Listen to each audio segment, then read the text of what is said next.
I have a couple of questions for you. One of them relates to dreaming and waking up. Like you say, waking up in the morning, that's when you are the most able to not have resistance.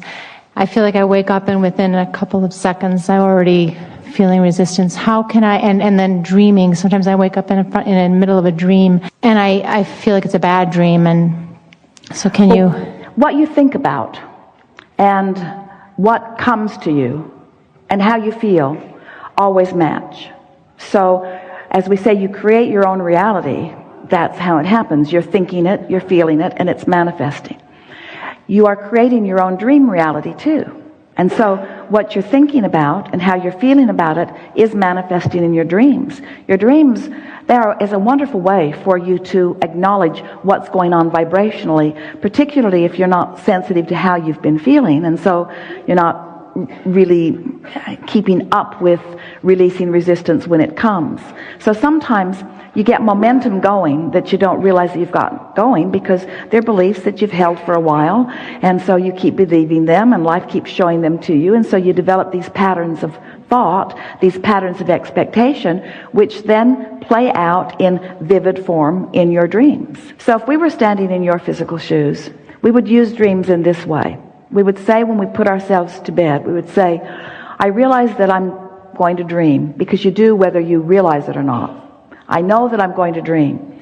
And when I awaken, if I recall the dream, the first question I'm going to ask myself is, how did it feel? Because that's the most important information that's coming from the dream. Now, as we are dovetailing this conversation of dreams with this conversation of getting on the high-flying disc, we want to say to you that it really, really, really is accurate that when you slumber, you stop the momentum of your thought. But the propensity, the logical sequence of the way you're thinking is not going to change instantly. That's why we're saying it takes about 30 days for you to say, I'm going to care about how I feel in the morning, and I'm going to reach for the best feeling thought that I can find. So what you're reaching for, if you are in the situation that you are, where your thoughts tend to run away with you, sometimes people say, Abraham, it's not like I'm thinking my thoughts, it's like my thoughts are thinking me. And we say, that's because there's some momentum going. So if you go to bed at night intending to wake up and say to yourself, I'm going to press the reset button. This reset button, like I'm being born into this physical body, I'm going to be at my most allowing state. I'm going to be at my least resisting state when I awaken in the morning.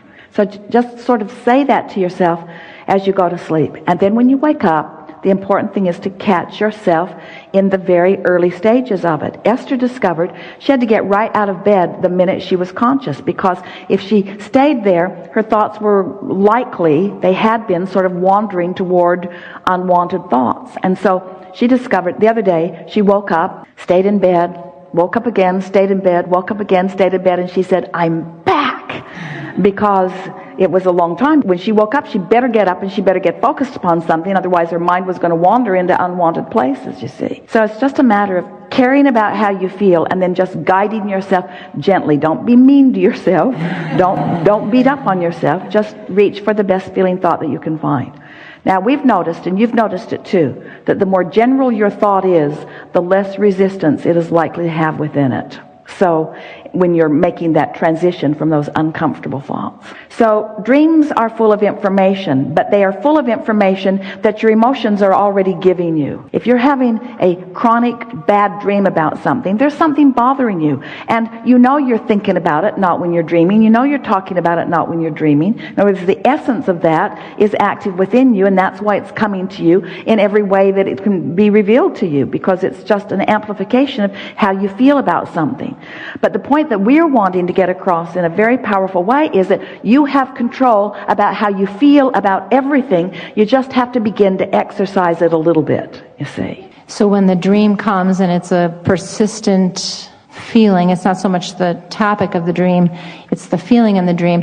When we awaken and we realized, if we were standing in your physical shoes and we would awaken and realize that we'd had that recurring dream again and that the feeling was there, the first thing that we would say is, dreams are good, they help me work the bugs out of things, and we'd leave it right there. It's going to be fun to let this go little by little. And I don't have to think about this. Clearly, it's active in my vibration, but it's becoming less active all the time. It was just talk it down. Just talk it down. I'm looking forward to the time when this dream is gone altogether. Or I really love my high-flying dreams. I really love those good-feeling dreams. Have those too. In other words, just talk yourself into feeling good. Now, for some of our physical friends, this conversation, it feels a little troubling because it sounds to you like what we're saying is, don't face reality.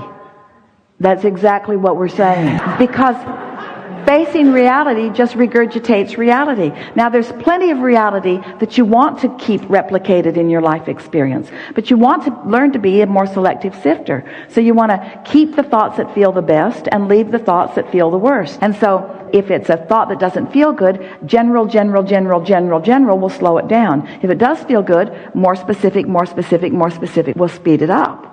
But you want to be discerning of which it is. So the first thing that you want to do, anytime you're aware that you're feeling any emotion, is say, good for me, my guidance is really working. This is really a good thing. Esther loves driving. She would drive all day, every day, if she could find a place to go and a reason to go there.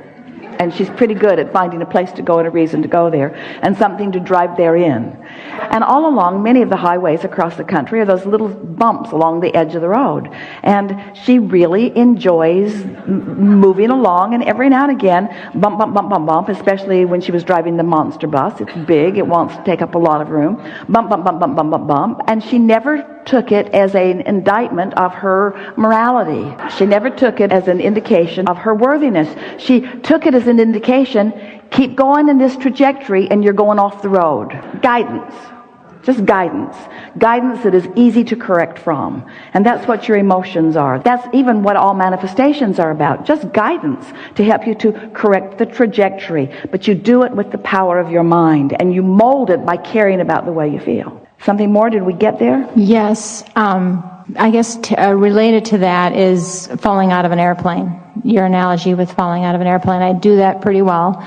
And well, we like that analogy. If you haven't heard it, where have you been? Because it's the analogy that we use the most. But it's like our physical friends say, Abraham, I have fallen out of an airplane and I have no parachute. What do you suggest I do now?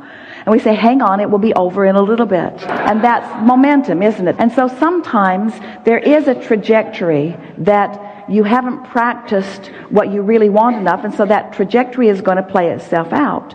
And will continue to play itself out until you replace it with a different trajectory. But the thing that we so want you to understand is that you don't have to dig down and get to the bottom of those negative trajectories. In fact, there is no bottom. Because the more you try to figure out what's gone wrong, the more the universe will reveal to you more evidence that it is going wrong.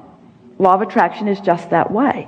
And so if you will accept that there's no bottom, and so you will stop trying to get to the bottom of it, but instead just take the negative emotion as the indicator, and then at the next best opportunity, reach for a good feeling thought. And what we're saying to you today is, in many cases, not every case, in many cases, the next best opportunity is when you first awaken tomorrow morning. But it's a long time to wait. But it is the next best opportunity. So once we convinced Esther of that, she didn't want to blow it for the day. Right. In other words, she wanted to get there. She wanted to acknowledge that she was there. And we're not talking about bringing yourself to bouncing off the wall enthusiasm. We're not talking about getting so high that you want to go out screaming into the woods your appreciation of all life. We're not talking about that kind of momentum. There's usually not that kind of momentum first thing in the morning. We're just talking about having a feeling of satisfaction, a feeling of well-being, a feeling of right place, right time, a feeling of, isn't this a nice day, a feeling of at oneness with the universe, a feeling of appreciation that the sun is coming around whether you can see it behind the clouds or not, a realization that the earth is spinning in its orbit, and all things, most things that are important to you are really in a good place, and that everything is working out for you. Just make those general statements to yourself. Find someone who's easy to love and focus on them, or find something that you really appreciate and focus on that, or find something that doesn't have much dynamic in either case and just focus on that. In other words, sometimes Esther will just take a notebook and draw a room and move furniture around in the room just to see how it looks on paper. Just for fun. Not for any reason except that as soon as she gets back to the property, there's a desk she wants to move into the guest house because it would be much more comfortable. She realizes there's no place to really get ready in the guest house, and there's a guest there with no place to really get ready. And so she got out her notebook and had the best time just drawing a place for a guest to get ready in the guest house. You see what we're getting at? Mm-hmm. Now, it might not seem like life-changing things, but anything that occupies your mind in a way that feels good to you means you're in vibrational alignment with source energy. So you can hold yourself steadily on things that don't feel very important to you, and in that steady place of non-resistance about things that don't feel very important to you, insight comes about things that do feel very important to you. But you can't get to very important things that really feel good to you from an awareness of the very important things that you want are not happening. In other words, there's too much of a vibrational gap, where if you start in the middle, not feeling particularly bad or good, and reach for feelings of satisfaction, as you maintain that sort of momentum, what begins to happen is thoughts begin to flow. And isn't life made up of day-to-day, lifetime experiences? Aren't they the conversations? Isn't it the day-to-day movement that makes up the majority of your life? Don't you really want this moment to be one of satisfaction rather than distress? Don't you want this moment to be one of clarity rather than confusion? Don't you want to feel humorous? Don't you want to feel lighthearted about life and about others? Don't you want to feel eager about what you're doing or interested in your day? Don't you want to feel interested in whatever it is that you're watching on television or reading about? Don't you just love the feeling of energy moving? You know those feelings that we're talking about, and we're wanting to remind you that this is Source reading with you, Source watching with you, Source speaking with you, Source creating with you. In other words, you're just not happy doing it alone, and yet you have relegated yourselves to doing it alone because somebody's convinced you that you got to prove your worthiness, which means you got to get off in the corner by yourself, and you got to prove what you're made of, which means you got to prove how much you're willing to suffer in order to get to the good stuff. And we say, you don't get to the good stuff through suffering. You get to the good stuff through savoring. You get to the good stuff through reaching for thoughts that feel good to you. So the fact that even a couple of times or more than that a day that I'm falling out of an airplane again, I don't need to get irritated with myself. I can just say, here I am. And maybe every time I can catch it a little sooner so that I can maybe not fall all the way down to the ground. Well stated. You just get better and better at this. And as our friend was talking about this being tethered to this high-flying disc, we want you to understand, this bungee cord is really resilient. And really, when you think about it, you are eternally tethered to this vibration of well-being. In other words, you just can't separate yourself from it. You are eternally tethered to this vibration of well-being. And so what if you find a thought that doesn't allow you to be there? How are you going to know it? Can you imagine a sculptor taking a big clump of clay and just splatting it on the table and then complaining, well, I thought he'd be better at this. I don't like that at all.